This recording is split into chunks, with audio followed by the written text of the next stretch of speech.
Okay, here we go.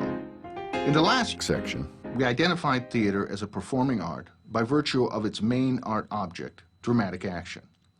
Now let's take a close look at the specific nature of dramatic action and how your understanding of the main art object of theater will help you to better appreciate this unique art form. When we're watching a play, we experience the dramatic action as it unfolds in front of us. It looks so much like real life that we often don't realize that what we're experiencing is a very carefully crafted work of art. To see how dramatic action is crafted, we need to understand it in all its manifestations. First, let's consider dramatic action in its simplest form, the individual action.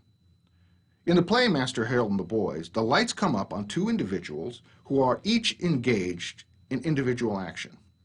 The younger character, Willie, a black South African, is on his hands and knees and is washing the floor. The other character, Sam, also a black South African, is standing by a table reading a comic book. These are individual actions. Naturally, it would be quite a boring play if these individual actions made up the evening's entertainment. So the actions continue.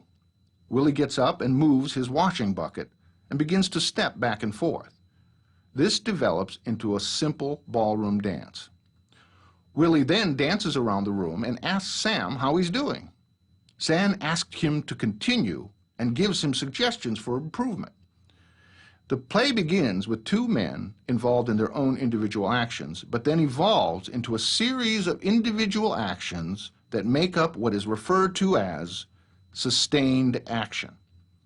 The sustained action here can be identified as Sam teaches ballroom dancing to Willie. Simplified, this is what a play is: a series of individual actions that make up a series of sustained actions. There are individual actions within a play that make up the cornerstones of a play's structure. We'll look more closely at these when we talk about the art of playwriting. So, dramatic action can be identified as individual actions or sustained actions.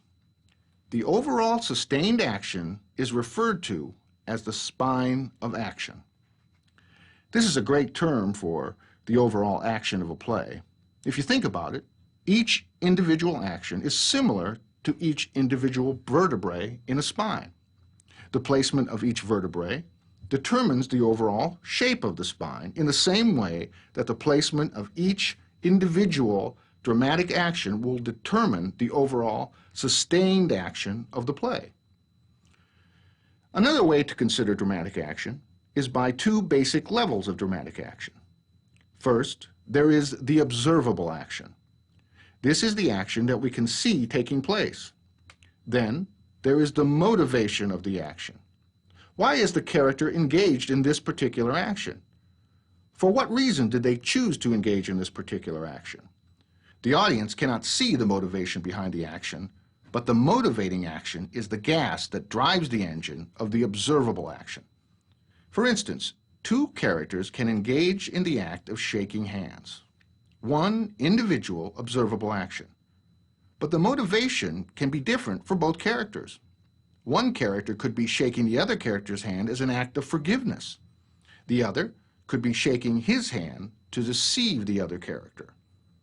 Directors and actors are always considering the motivation behind the character's action, because it affects how the performer will act out each individual action and what shape the spine of action will take. Well, that brings us to the end of our discussion of theater arts.